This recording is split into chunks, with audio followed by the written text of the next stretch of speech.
Eh bien salut à tous, c'est la vie météo, j'espère que vous allez très bien. On se retrouve en ce dimanche 1er septembre 2024 pour de nouvelles analyses météo. Aujourd'hui c'est donc officiellement le premier jour de l'automne météorologique. Et oui, le 1er septembre c'est l'automne météorologique. Nous quittons donc l'été météorologique, le farniente, la playa et le soleil pour officiellement nous diriger vers la pluie, l'humidité, la fraîcheur, la pluie et puis oh j'ai peut-être oublié, oui la pluie. Voilà, pour les 10 prochains jours ça va se résumer à pluie. J'aurai pas forcément grand chose à vous dire dans le détail, si ce n'est qu'il va beaucoup pleuvoir et y avoir beaucoup d'orages sur notre pays jusqu'à la mi-septembre, si ce n'est pas certaines projections qui envisagent tout le mois de septembre avec des récurrences pluvieuses et dépressionnaires sur notre pays. Il n'y a vraiment rien à voir avec le mois d'août et rien à voir avec l'année dernière. On a essuyé une canicule assez violente entre fin août et début septembre. Là, cette année, il n'y a pas de canicule en septembre. On passe de l'été à l'automne et la transition, elle va se voir. Vraiment, là, cette année, la transition va être assez violente puisqu'on va passer de... Il faut le dire quand même, un mois d'août relativement sec et très chaud, à un mois de septembre absolument pourri. Bon... Pour nous, chasseurs d'orage, c'est une aubaine parce qu'il va y avoir de l'activité, mais pour les vacanciers de l'arrière-saison et notamment tous les retraités qui partent en dehors de la saison estivale pour être tranquille, malheureusement, je vous annonce que non, vous n'allez pas pouvoir en profiter, que ce soit dans l'est, dans l'ouest, dans le nord, dans le sud, Méditerranée, Atlantique, Manche, tout ce que vous voulez. Non, dans le nord, partout où vous allez, il y aura de la pluie. Voilà, où vous alliez, il y aura de la pluie à un moment ou à un autre. En plus ou moins grosse quantité. Tout ça dû à des systèmes bien connus à cette époque de l'année, mais c'est pas non plus chaque année qu'on a ça. Deux gouttes froides qui vont venir s'isoler sur l'Europe de l'Ouest entre la France et l'Espagne et qui vont venir générer de l'instabilité et surtout générer un flux de secteur sud très humide et ramener des salves et des salves et des salves de pluie. Ça a déjà commencé depuis la fin de cette semaine et ce week-end dans l'ouest de la France avec notamment hier soir un très beau système orageux qui a circulé de la Nouvelle-Aquitaine vers le nord-ouest de la France, notamment entre les Pyrénées-Atlantiques, les Landes, la Gironde, les Charentes, la Vendée. Ça a touché également le Morbihan, le Finistère. C'est parti vers l'île-et-Vilaine et en direction du département de la Manche. Je ne parlerai pas du certain cas qui a foiré ses prévisions concernant le risque orageux. Voilà, je pense que vous avez sûrement dû voir que ce qui s'est passé n'avait complètement rien à voir avec ce qu'ils avaient prévu. Pourtant, les modèles étaient plutôt en accord. Pour une fois, dans cette situation qui est pourtant très compliquée, les modèles avaient réussi à sortir quelque chose au global de plutôt correct. Donc, je comprends pas trop pourquoi cet échec. Bon, écoutez, j'ai arrêté de comprendre depuis un moment. J'ai plus envie de réfléchir sur ce côté-là. Néanmoins, ça va se poursuivre. Malheureusement, on va rester dans une situation très compliquée concernant les prévisions. Et puis, vous dire qu'il va pleuvoir. Franchement, je peux même pas vous dire plus qu'il va pleuvoir. J'ai rien d'autre à vous dire que pluie. Alors, pour l'analyse technique, je vais essayer d'être rapide parce que franchement, il n'y a vraiment rien à dire. Regardez, on va avoir ici, voilà, pour le milieu de la semaine prochaine, une nouvelle goutte froide qui va venir s'isoler sur le sud-ouest de la France, sur l'Espagne. Cependant, les quantiles et les moyennes, tout comme les scénarios de tous les modèles possibles, divergent énormément sur la position de cette goutte froide. Certains la voient sur la France, avec plusieurs noyaux tournoyant entre les îles britanniques, l'Espagne et le bassin méditerranéen, une espèce de complexe avec une sorte de samba, là. Et puis d'autres, comme CEP, voilà, qui voient quelque chose plutôt vers l'Espagne, et puis qui s'éloigne un peu vers le Portugal, et qui revient, et qui ensuite, sur la fin de la modélisation, est repris dans un flux de secteur nord. Alors là, attention, CEP nous sort le grand jeu presque hivernal pour la période du 10 septembre, avec carrément ici une jonction avec l'Atlantique Nord. Regardez, un bon gros flux de nord bien frais qui nous arrive. Bon, ce scénario étant très peu probable à l'heure actuelle, étant donné qu'il n'existait pas encore hier soir, sur l'actualisation d'hier soir, ça n'existait pas. Je pense qu'on va s'arrêter au niveau des prévisions. On va s'arrêter très certainement au dimanche 8 septembre. Voilà, au-delà du dimanche 8 septembre, on ne sait pas ce qui va se passer, on regarde pas, on sait pas, on verra bien d'ici là. Déjà voir à partir de la semaine prochaine la position de la goutte froide et surtout qui sera concerné par les fortes pluies et les orages. D'ailleurs, en témoignent regardez, les cumuls de pluie de CEP. En témoignent les cumuls de pluie de CEP. Voilà, alors ça c'est le scénario CEP. Voilà, scénario CEP, lui, il voit des fortes pluies sur la moitié sud, le Massif central, la Nouvelle-Aquitaine, l'Occitanie, le bassin méditerranéen. Ça sera plutôt pas mal, évitera qu'il y ait des incendies de ce côté-là. La Méditerranée, l'Italie, les Alpes, voilà, donc essentiellement la moitié sud du pays, ça remonte même en direction des Vosges et du Jura. Le nord relativement épargné, assez sec. Et là, je vais vous emmener, regardez, sur GFS. Alors là, GFS, ça a complètement rien à voir, il s'est mis à jour. Déjà GFS, la nouvelle mise à jour déjà, là, voilà, elle veut me tuer, 90 mm de flotte en quelques jours, si tu veux, écoute, pourquoi pas. De mon côté, il y aurait besoin d'un petit peu d'eau quand même parce que j'ai l'arbre à côté de l'immeuble qui est en train de crever là et la haie aussi, notre haie qui fait le long de la route, elle est en train de mourir, elle est complètement cramée. L'arbre il a déjà presque plus de feuilles. Hein. Donc je vous dis pas dans l'état où il est. Ouais, pourquoi pas, 3 tonnes de pluie. Et regardez la différence avec CEP sur GFS. Lui, voilà, il noie tout le monde. Alors lui, il y en a pour tout le monde, hein, que ce soit le nord, le sud, l'est, l'ouest, surtout l'est, hein, voilà. N'hésitant pas à noyer l'Isère et les Deux-Savoie sous 150 à 170 mm de flotte, l'Italie, la Suisse, puis il y en a pour tout le monde. Voilà, il y en a pour tout le monde. Quand je vous dis que partir en vacances là, au mois de septembre, c'est pas une bonne idée, bah voilà pourquoi. De la pluie, voilà, sur toutes les zones côtières possibles, imaginables. Peut-être un petit peu moins près de la Méditerranée, mais comme vous avez vu que c'est pareil, c'est pas fiable du tout. Hein, voilà, il n'y a aucune fiabilité sur la situation, c'est pas ce qui va se passer. Il y aura de la pluie partout pour tout le monde. Après, la chronologie, bah ça va être flou. Hein. Ça va être vraiment flou, faudra voir au jour le jour ce qui se passera. Voilà, je peux pas, j'ai pas en fait plus à vous dire qu'il va pleuvoir, il va y avoir des orages dans les 10 prochains jours. Après, dans le détail, on verra bien ce que ça donnera. Goutte froide, goutte froide, goutte froide. Vous voyez, ça change énormément d'un run à l'autre. On en a une autre qui vient de se positionner au nord-ouest des Açores, là, qui sort de la mer du Labrador. Goutte froide, goutte froide, goutte froide, goutte froide, pluie, orage, pluie, orage, pluie, orage. Voilà, on en a pour 10 jours de bordel sur la France avec de la pluie. Et de la pluie, et de la pluie, et de la pluie, et des orages et de la pluie. Il y en aura pour tout le monde. Hein. Vous voyez, là, par exemple, il voit sur la façade est mardi, mercredi, jeudi. Et puis après, il revoit sur la façade ouest pour le vendredi. Puis après, il revoit dans l'est pour le dimanche. Puis après, ça va certainement revenir dans...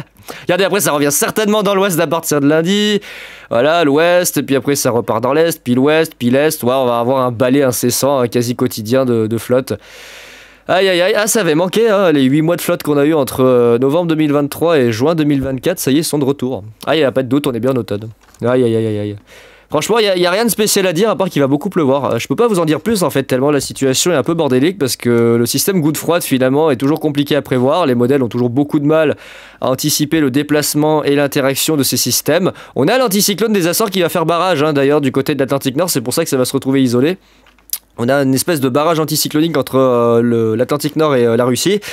Sur GFS, il me semble d'ailleurs, si je dis pas de bêtises, il me semble que sur les anomalies de géopotentiel sur GFS, on a une inversion carrément. Ça faisait un petit moment que c'était pas arrivé, mais attendez, j'essaye de me mettre. Voilà, on a une inversion des centres d'action. Regardez, on a des anticyclones nordiques. Voilà, on a une barrière vraiment nordique entre l'Islande et Norvège-Suède, et des systèmes dépressionnaires qui se retrouvent projetés, isolés. Hein, voilà, on a carrément, alors là, il y a carrément un truc, une ceinture d'anticyclone entre la mer du Labrador, Terre-Neuve, Saint-Pierre-et-Miquelon, le sud du Groenland, le sud de l'Islande, jusque sur l'Europe du Nord et du Nord-Est. Alors on peut pas faire mieux, et puis des systèmes dépressionnaires qui se retrouvent coincés tout simplement sur l'Atlantique Sud, notamment proche de la France. Donc on se retrouve dans une situation vraiment particulière. Hein. Vraiment là pour le mois de septembre, je sens que ça va être très compliqué. Beaucoup de pluie, beaucoup de pluie, beaucoup de pluie, beaucoup de pluie. Regardez, voilà, GFS n'en démord pas. GFS n'en démord pas. Des systèmes dépressionnaires bloqués entre l'Atlantique Sud et l'Europe.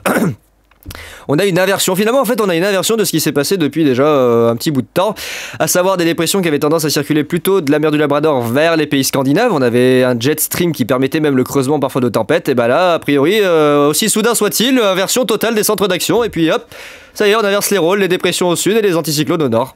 Du coup nous on se retrouve dans la situation où il va y avoir 3 tonnes de flotte. Voilà, il y a rien d'autre à dire, vraiment, je peux rien vous assurer, c'est tellement compliqué ce genre de situation, je les aime pas ces situations parce qu'elles sont vraiment chiantes, très très très chiantes, vraiment pénibles. Regardez, de la pluie, des orages, on sait pas où c'est que ça va péter, on sait pas où c'est que ça va pleuvoir, et ça s'accumule, on sait pas, d'un jour à un autre ça change en fait, ça peut être là, puis le lendemain ça peut être là, puis après ça peut être là, oh puis là, donc bon, qu'est-ce que vous voulez faire avec ça, sérieusement, c'est comme essayer de faire des prévisions avec une boule de cristal, hein. C'est un peu de l'arnaque. Donc retenez qu'une chose, c'est de la pluie et des orages pour les 10 prochains jours. Après, dans le détail, on verra bien s'il y a besoin d'en parler, on va dire au cas par cas, notamment concernant le risque orageux. Pour aujourd'hui, c'est essentiellement chez moi que ça va péter. D'ailleurs, je suis pas allé voir, qu'est-ce qu'il m'annonce, ce petit ICON là. Oh là, ça sent les orages comme le 13 août là. Ça ressemble à la situation du 13 août, regardez des orages qui se déplacent en flux de sud-sud-est. Et je rappelle que le 13 août, un certain cas nous avait placé en risque modéré. Hein. On a été le département qui a été le plus touché cette journée-là avec un mort. Hein. Mais bon, c'est pas grave. C'est pas grave. Ouh là, je sens que ce soir ça va être la fiesta ici. Hein. Oh là, oh là là, oh là là. Oh, je sais pas ce qui va se passer ce soir, mais je sens qu'on va en prendre plein la gueule encore. Oh là, les rafales de vent. Ah ouais, d'accord. Bon, écoutez, je pense que ce soir, il y a une petite chasse qui va s'imposer. Hein, voilà, une nouvelle petite chasse qui va s'imposer. Aïe, aïe, aïe, aïe. Quelle saison? Bon, bah, ma saison officielle, ma saison 5 est officiellement terminée, hein, la numéro 5. Mais par contre, l'arrière-saison est pas terminée, hein, absolument pas. Là, septembre-octobre, on a 2 mois d'arrière-saison qui commencent. De ce côté-là, je me fais pas de soucis, ça s'annonce très actif. Hein. Vraiment, là, j'ai pas d'inquiétude. Hein. Vu la synoptique qui se présente, je pense qu'on n'aura pas trop de soucis à se faire. Oh là, de la grêle vers les îles Jersey, tout le bordel là-haut.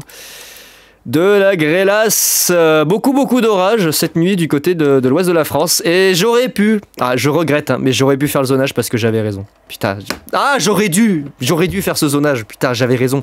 J'ai imaginé un risque d'orage fort par rapport à tous les scénarios des modèles. J'avais imaginé du orange qui partait ici, là. Donc Pyrénées-Atlantiques et Ariège, qui remontait comme ça, qui faisait ça, tac, tout là, et qui coupait ici le Calvados en 2. J'aurais dû. Et en revenant vers ici par les Côtes d'Armor et le Morbihan. J'aurais dû. Oh putain, j'aurais eu raison. Oh là. Ça me... Mais j'avais pas ni la motivation, ni spécialement le temps à m'occuper à faire les prévisions. J'ai hésité, je me suis dit... Je le fais pas, et puis finalement je l'ai pas fait, j'ai juste fait un post communauté et franchement j'aurais eu raison. Alors là par contre, là où j'aurais peut-être pas eu raison, c'est là. Entre l'ouest de la Côte d'Or et en direction de la région Île-de-France, là, dans cette zone-là, c'était un petit peu difficile. Les modèles l'avaient vu, effectivement, pas tous, mais il y avait effectivement un risque d'orage fort de ce côté-là. Alors là, j'avais eu du mal quand même à imaginer un zonage. Je me suis dit, oui, mais si ça fait pas, bon, il s'avère que ça a quand même fait, avec une rafale d'ailleurs à 91 km/h qui a été relevée. Et puis là, regardez, voilà, ce que je vous avais dit, regardez le sud-ouest, ça aurait été un sans faute. Oh, ça aurait été un sans faute. Oh là là. Ça aurait été un sans faute pour mon zonage. Oh purée, j'aurais dû le faire. J'aurais dû le faire. Bon sang, j'aurais dû le faire. Ça aurait été un sans faute pour moi là. Mais bon, que voulez-vous? On peut pas tout faire à tous les coups, on peut pas gagner à tous les coups. Hein. Donc voilà, grosse activité orageuse avec notamment ici ce système qui a transité sur la Gironde et les Landes, donnant un Arcus assez important. Bon, en tout cas, les amis, pour ce 1er septembre, j'ai pas grand chose à vous dire. Il y a vraiment rien de spécial à vous ajouter. Oh là là, je vais mourir ce soir. Oh, il va se passer des choses grandioses ici ce soir, je le sens. Oh là là, je le sens, il va se passer des choses grandioses. Je sais pas, mais j'ai mon 6ème sens qui me titille, il va se passer quelque chose de grandiose. Oh là là. Oh là, regardez GFS qui réagit chez moi. Oula, il va se passer un truc. Il va se passer un truc, je sais pas encore quoi, mais il va se passer encore un truc dans mon département. On va encore en prendre vraiment plein la gueule. Oui, les modèles sont à la ramasse, je sens qu'il va se passer quelque chose. Bon, en tout cas, sachez que pour ce début de mois de septembre, il n'y a pas spécialement grande catastrophe à annoncer, si ce n'est beaucoup de pluie, beaucoup d'orage. Dans les 10 prochains jours, et puis pour la suite, on verra ultérieurement. Hein, vous voyez, CEP lui voit plutôt un décrochage plein d'or, GFS ne voit absolument pas un décrochage plein d'or. Le maintien de conditions humides. Hein. Hélas, beaucoup de pluie, beaucoup de pluie. Ça fera du bien, mais par contre, c'est pas spécialement très cool dans la durée, parce que c'est bien d'avoir de la pluie de temps en temps, mais là, c'est que ça va durer longtemps, quoi. Ça va durer plus d'une semaine. De la pluie. Regardez-moi ça. Regardez toute cette pluie qui s'accumule. Il y a GEM aussi, d'ailleurs. Il me semble que GEM... Où es-tu, GEM? Putain, j'ai perdu GEM. Attendez, il est où? Ah, il est là. J'ai perdu GEM, regardez, voilà, lui, 3 tonnes de pluie, lui, il veut tuer la Drôme et l'Isère, 150, 170 mm de flotte, bah oui, GEM, évidemment. Donc, vous voyez, scénario totalement différent de GFS scénario totalement différent de GFS, scénario totalement différent de CEP, scénario totalement différent de tout le reste, en fait. Tout le reste, et le daily, lui, il voit carrément ça jusqu'à octobre, hein. Regardez, septembre, regardez-le, lui. Encore, peut-être un petit passage anticyclonique, mais regardez jusqu'à fin septembre. Hein. Tout le mois de septembre, il voit des systèmes dépressionnaires, des gouttes froides, des orages, de la pluie. Voilà, et encore, ça se poursuit début octobre sur le daily, regardez-moi ça. Des orages, de la pluie. Des orages, de la pluie. Et là, peut-être pour octobre, comme c'est bizarre, le retour du vent de sud, il y a des flux de sud-ouest. Comme c'est bizarre, comme si ça faisait pas chaque année qu'on l'avait depuis 2019. Je ne serais pas surpris d'avoir une tempête de sud. Ouais, je vais y arriver. Une tempête de sud entre le 16 et le 21 octobre. Comme à son habitude. Et puis voilà, bon écoutez, je vais vous laisser, j'ai plus qu'à vous souhaiter un bon dimanche, et puis on se retrouve peut-être bientôt pour de nouvelles analyses météo s'il y en a besoin. Je pense qu'on parlera à nouveau des fortes pluies et des orages qui impacteront notre pays. Et puis on verra, on avisera en fonction de ce qui se passera, s'il y a utilité ou pas d'en reparler. Bah écoutez, j'ai plus qu'à vous souhaiter un bon dimanche, on se retrouve très vite. Allez, ciao tout le monde.